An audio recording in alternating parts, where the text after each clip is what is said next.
Hello and welcome to episode 7 of Game of Wines, a Song of Ice and Fire podcast. I'm Olivia. I'm Gabby. And I'm Chris. Today we will be discussing Jon 1 in A Game of Thrones, so make sure you have read the chapter before you listen. Chris, what's our news? So for the news today, as some people know, if you are following the Song of Ice and Fire books, there's supposed to be the 6th one coming out called Winds of Winter. And George R. R. Martin put a date on it of July 29th, which has passed. And the book is still not out.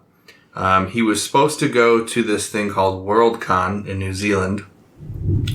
And he said, and this is according to the LA Times, he said, if I don't have the Winds of Winter in hand when I arrive in New Zealand for Worldcon, you have here my formal written permission to imprison me in a small cabin on White Island, overlooking that lake of sulfuric acid until I'm done. Well, neither of those happened. The book is not out, and George R. R. Martin is not imprisoned. But he has not given any more hints as to when it's coming out, so we're all still waiting, speculating. But pretty anxious to see when that book is going to come out, the 6th one for A Song of Ice and Fire. George, you better watch out. Your fans are going to be coming for you. We're all waiting. Let's go. Waiting. Okay, so this week's Martin message, it was written August 8th. It says, the pandemic is not over. We are deep in the midst of the predicted second wave. And who knows how many more surges will follow this one. Too many, unless more of us do a better job of staying in quarantine and wearing our masks. New Mexico has done a much better job with COVID-19 than most of the surrounding states, thanks in large part to our amazing governor, Michelle Lujan Grisham. But numbers are rising here too. I don't know how long this will last. We just had our first virtual Worldcon, and I cannot even say for sure that DC next summer will not turn out to be our second. All I know for sure is that I am headed back into my own quarantine, and whenever I get out, I will be wearing a mask. Please do the same, all of you. Wear your masks. Yes, mask up, people. Stay healthy, stay safe. All right, so the answers you guys sent in for this week from last week's questions. The first question was, who would you choose for your Hand of the King? Hannah said, probably my best friend. You need someone you can trust. Agreed. Mm-hmm. That's why Olivia and I both picked each other. And then Clayton said Ned Stark. I mean, I like that. If you don't have any ulterior motives like the Lannisters did. Yeah, and he's a very honorable, trustworthy man. All I'm saying, Clayton, is you better treat Ned right, sir. Anyway, and then the second, actually, I also have an answer from my sister Lexi. She says she would pick her grandma because she would kind of play the role of her conscience. Sorry. That's a good reason, though. Yes. Yep. I mean, honestly. You need someone there. Yeah. Jiminy Cricket. Little, voice in the back of your head, wait a minute. This isn't right. The second question was, discuss Eddard's and Robert's friendship. Thoughts? Hannah says, having grown up with each other and gone to war together, they obviously both have a lot of love and respect for one another. But I think their friendship is mainly based on their past. Robert has some selfish tendencies that were shown in this chapter, which probably wouldn't help the friendship last if they saw each other more often. There are two things I'm thinking of. One, he only thought of where he would have wanted Lyanna buried rather than where she would have wanted to be buried. True. And two, he didn't give Eddard a real choice in being Hand of King, showing that he either didn't care or didn't know that Eddard wouldn't want to leave his home and family, neither of which make a good friend. Eddard obviously doesn't think negatively of Robert for this, so maybe he doesn't care, and Robert wouldn't have asked Eddard if he didn't trust and respect him. It could be that this is simply how they are and the friendship will be just fine. I just look at these instances and wonder how many other values are different between the two, and if their values are too different for their friendship to last while also having the king and the Hand of the King relationship. So, I do have a comment on that. I totally agree with the whole Lyanna thing. Yes. It really, really ticked me off when he was saying, the whole, she should be buried over here. She wasn't, blah, blah, blah. If he actually, cared about her. Yes. He would have agreed that she should have been buried in Winterfell because he knows that's where she wanted to be buried. It's like he loved her but didn't pay attention to her almost, or didn't even know her. Because, I'm sorry, I mean, if it came down to it and I had a relationship with somebody and they didn't know that I wanted to be buried by my family, I'd be very upset. Agreed.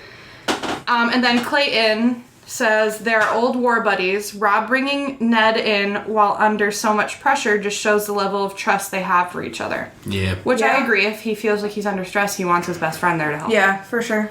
Maybe he's like a calming presence or something. Yeah, exactly. Maybe he kind of feels like he's at his own kind of war again and he needs his best friend. Yeah. And then Lexi's answer was, their relationship reminds me of like high school friends who haven't seen each other for a year or over that.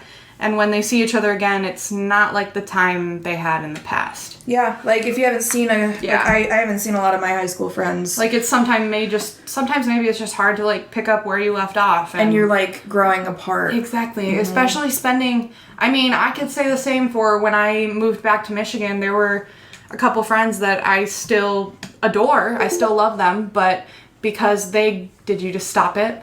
Oh. But because they grew up here for 9 years while I was in Arizona for 9 years, we, have different personalities and little quirks about us that show us how different we are. It's natural to grow apart, too. It's sad, but, people go different directions with their lives. You can't keep a friend. It's hard. Yeah. It's really hard to keep a friend from elementary school up until your 30s kind of thing. So much happens. Yeah. But, thanks for sending in your answers. And keep them coming. Yeah, keep them coming. All right, so last episode, the Baratheons and the Lannisters arrived at Winterfell. Ned and Robert kind of took a trip down to the Winterfell, the crypts of Winterfell to see the tomb of Lyanna Stark, who is Ned's sister. And then the king asks Ned to come to King's Landing with him to serve as his hand of the king. And today we're still in Winterfell, and now we're actually going to be holding a feast for the king and his family. In this episode, Jon begs Uncle Benjen to go to the Night's Watch, and we see Jon, some emotional stuff from Jon, and he ends up having a chat with Tyrion Lannister as well. So, as for wine for this episode, since Jon is at a feast, he is drinking. So, we picked something that goes down easily so we can drink with our good friend Jon. Yes. It's Cupcake Moscato. So it's a super easy one. I drink it with my friends. This is one of Olivia's favorite ones. Yeah. It's, very easy to just gulp down. Shit. Oop. ASMR. Thanks, Gabby. You're welcome. You know what? Let me just top it off a little bit. All right. That is delicious. Delicious. Very sweet. All right, ready to start, y'all? Mm-hmm. Okay, so as we said, this chapter takes place in Jon's point of view. We are at the welcoming feast for King Robert and his royal family. Jon kind of makes a little note here saying there's not many times that he's happy to be a bastard, but tonight was one of those times he was, because he could drink all the wine he wanted and he could hang in the background while all the other Stark children sat up with the royal family and had to entertain and host and stuff. So he's happy where he is right now. And then in this chapter, there's a really good description of the Great Hall of Winterfell where they're having the feast. And I wanted to read that little bit. So it says, "The Great Hall of Winterfell was hazy with smoke and heavy with the smell of roasted meat and fresh baked bread. Its gray stone walls were draped with banners. White, gold, crimson. The direwolf of Stark, Baratheon's crowned stag, the lion of Lannister. A singer was playing the high harp and reciting a ballad, but down at the end of the hall his voice could scarcely be heard above the roar of the fire, the clangor of pewter plates and cups, and the low mutter of 100 drunken conversations." So that's kind of setting the tone for us here. Yeah. Jon goes on to say that they are about 4 hours into the feast, and all the other Stark children were sitting high up at the high table with Lord and Lady Stark and then the king and the queen. And Jon didn't sit there because he was a bastard, and they thought that if he sat with them, it would upset the royal family. So he's sitting below in the benches with the other younger squires. Wasn't it specifically Catelyn who didn't want him up there? Yes. Yeah. Yeah, she's not a fan of Jon, so she was happy that he's sitting below instead of up with them. Yeah. And then Jon kind of recounts the procession into the Great Hall of the royal family and the Stark family. And where he was sitting, he got a real good look at the king and his family and kind of comments on each person as they walk by. So the first to come through the procession is his father, Ned, and then Queen Cersei. And she notes that Cersei was beautiful. She had a tiara on her head, and she had long blonde hair with emeralds that matched her green eyes. Jon said that even though she was smiling, he could see right through it. Obviously, she's not happy to be there. Then we have King Robert and Catelyn Stark. Jon was very disappointed by the king and how he looked because his father always spoke so highly of him and said he was such a great, strong warrior, but all Jon saw was a fat, red-faced man that was sweaty and could barely walk. So he was more than disappointed. He was very let down by that. Next comes his little brother, Rickon Stark, who's only 3 years old. So on his way processing up to the table, he's kind of stopped to visit with Jon and talk to him a little bit. So Jon kind of had to urge him on, saying, keep going. You got to go up there with your family. That's so cute. Yeah. I can just imagine 3-year-old little Rickon hi. It's so cute. And next we have Robert Stark and Princess Myrcella Baratheon. Jon comments and says Myrcella was a wisp of a girl.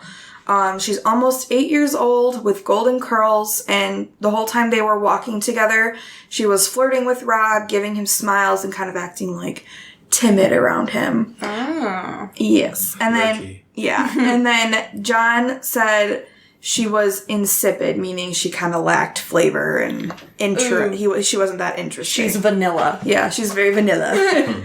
Next come his sister Arya Stark and Prince Tommen Baratheon, and all he really said about Tommen was that he had long white blonde hair and he was very plump. Yep, so after Tommen and Arya, Sansa and Joffrey come in, and we've kind of talked about them a little bit, but just a reminder, Joffrey's 12, he's tall, and he's got blonde hair and green eyes. He kind of takes after his mom with his hair and his eyes. Jon kind of noticed he looks bored and kind of disappointed, and I don't know, he's looking down on the Great Hall, and he just thinks he's better than this, and he shouldn't even be here kind of thing. So then after Sansa and Joffrey, Jaime Lannister comes in, and he's Cersei's twin, and he's wearing a crimson silk, high black boots, a black satin cloak, and a tunic with his house sigil embroidered on it. He's called the Lion to his face, but he is, behind his back, he's the Kingslayer, because he's the one who slayed the Mad King. Mm-hmm.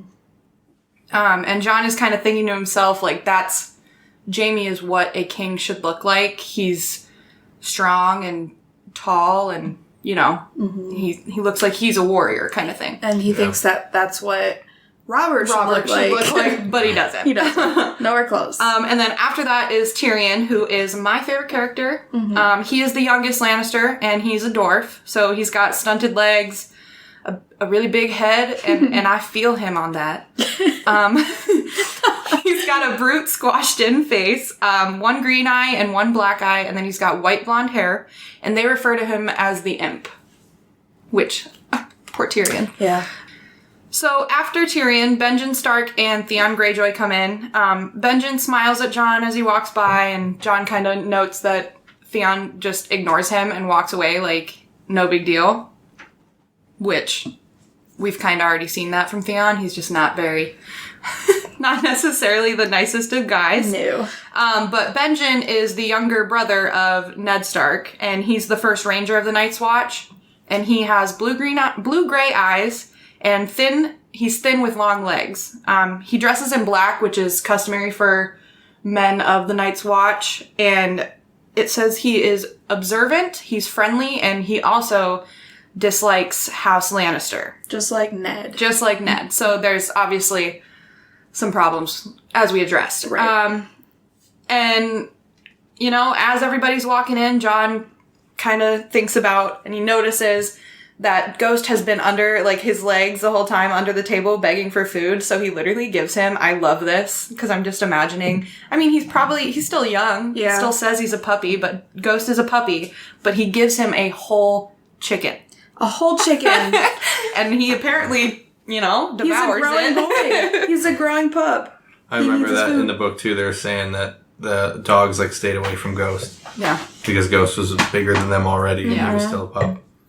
I think in the book they say, like, one of them was, like, there was, like, a dog or, like, one of the wolves there, and Ghost kind of, like, bares his teeth at that and was like, stay away from Ghost my don't mess food. around. Ghost Yeah. wins. So then Uncle Benjen comes down and starts to talk to Jon. And the first thing he comments on is Ghost and how Ghost is very quiet. And Jon says, well, that's why I named him Ghost, because he doesn't make a sound. But I think he named him Ghost because he's white, but, you know, that's just me. Ben then asks, why isn't he sitting at the table with his family? Because Jon normally sits up there with them. And Jon answers that it would be insulting to the royal family to have a bastard amongst them. Mm-hmm. So Jon kind of looks down on himself. Again, going back to how Catelyn feels about him. Yeah. Kind of like he's like an embarrassment. So Right. he kind of follows that and, like... He feels that Yeah. way. He internalizes it. So Jon eventually asks Ben if he could actually come to the wall with him and be a member of the Night's Watch, just kind of out of the blue. And Ben is trying to talk him out of it. And he says, like, it's a really hard place, you know, and you're pretty young. And Jon says, well, I'm going to be 15, so I'm basically a man. And he pleads with him to join the Night's Watch. And to Jon, he says that he feels like it's his only chance to do something worthy. Because, you know, going through the children, Robb is going to inherit Winterfell. Bran and Rickon will then be Robb's bannermen. Mm-hmm. And then Arya and Sansa are going to marry other families and move on. But Jon, he's a bastard. So what could he possibly do? He's not going to have the Winterfell, or he's not going to have the Stark name. Mm-hmm. He's not going to inherit Winterfell, none of that. So he probably can't, like, hold any, like, royal position. No. Since he's a bastard, so he's thinking, well... He doesn't have a house name. Yeah. So, and I'm going to read a little blurb from the book here. He says, you might if you knew what it meant, Benjen said. If you knew what the oath would cost you, you might be less eager to pay the price, son. Jon felt anger rise up in him. I'm not your son. Benjen Stark stood up. More is the pity. He put a hand on Jon's shoulders. Come back to me when you fathered a few bastards of your own, and we'll see how you feel. Jon trembled. I will never father a bastard, he said carefully. Never. He spat it out like venom. Suddenly, he realized that the entire table had fallen silent and that they were all looking at him. He felt the tears begin to well behind his eyes. He pushed himself to his feet. I must be excused. So Jon's pretty embarrassed, and he's pretty upset. So he leaves the table and leaves the feast itself. And he's drunk because he's only 14 years old. He's been drinking wine all night. Hence why we picked the one that we can drink with no problem. I think it's funny because he's like, well, I'm going to take this opportunity to drink all this wine because I don't have to sit with my dad or with the rest of my family. No one's going to tell me no. Exactly. So now he's stumbling and crashing into things and crying. So he's upset. I'm sure the alcohol has exacerbated his situation. We've all been there. Yeah. So he runs out into the courtyard and he runs into Tyrion Lannister. And Tyrion is intelligent, he's well educated, and he's very sharp. Very much so. And he receives little respect. He's often mocked, but he's a really smart guy. Spends a lot of time reading. So Cersei Lannister actually despises her brother because when their mother gave birth to him, he killed their mother on the way out. So not really his fault, but Cersei. still. So they introduce themselves to each other, and then Tyrion gives Jon some advice, which is pretty good advice, actually. On page 57. He said, "Let me give you some counsel, bastard," Lannister said. "Never forget who you are, for surely the world will not. Make it your strength when it can never be your weakness. Armor yourself in it, and it will never be used to hurt you.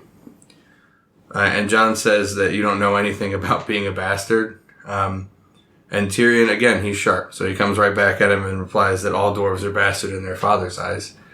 And Jon says, yeah, but you might be that way, but you still have the Lannister name. You don't have a bastard name like me. And Tyrion says, am I? My father still treats me like a bastard, even though I'm technically a Lannister. And Jon goes off and says, like, he doesn't even know his own mother. And Tyrion, again, quick with that. And he goes, all dwarves may be bastards, yet not all bastards need be dwarves. And so that's how they kind of end their conversation. And then Tyrion walks back into the feast. And I think it kind of goes, like, the way that the chapter ends, it kind of goes where Tyrion stood as tall as a king when the light hit him when the door opened. Kind of shows, like, I'm not going to say, like, a precursor, but almost like a nice little, he's pretty tall of a person. Inside. Inside, not mentally. Outside. Right. So some sage advice from our friend Tyrion. Yes. So that is how the chapter ends. Mm-hmm. So some discussion questions we come up with. If you were in Jon's position, would you want to join the Night's Watch? We were just talking about how this was kind of like when we talked about if Will wanted to join or have his hand cut off. And back in the episode 2. Yeah, and if I'm being honest, I'm not really interested at 14 years old to go give everything up and just live there the rest of my life kind of thing. Like, I think that even if I wanted to go so badly because it was honorable to go, I think I would wait. You know what I mean? Like, just wait a couple years to see if I still want to go. And also, you don't know, like, when you get there, if you're going to be accepted. And I think that's what he's really looking for, is acceptance and somewhere to call his own. Because he doesn't really feel like he has anything that is his own. So I think my point, too, is I would definitely not want to go. And that's because, so, like, when we're talking about Will back in episode 2, we're talking about someone that committed a crime and has the choice to chopping their hand off or joining the Night's Watch. Like, it's a prison sentence. And Jon just openly wants to just go join, even though he's not a prisoner. He's a bastard son of a lord, and the lord treats him like he's his own son. So it's not like Jon has the worst time of anyone. Even though Catelyn doesn't like him, I mean, it's clear just from the episode where we met all the Starks that, like, Ned was kind of like, oh, you don't want a wolf for yourself kind of thing. He feels something. And he gets along with the Stark kids for the most part. Yeah. I mean... So I guess he has half brothers and sisters. He's internalizing a lot, and he wants to go find acceptance. But I think he's jumping on it. I think he's jumping on it. He doesn't have a lot. He doesn't have a lot of time to, like, process it. Right. Yeah. So the next question is: if your niece or nephew wanted to join the Night's Watch, would you support it, or would you react like Uncle Benjen did? I think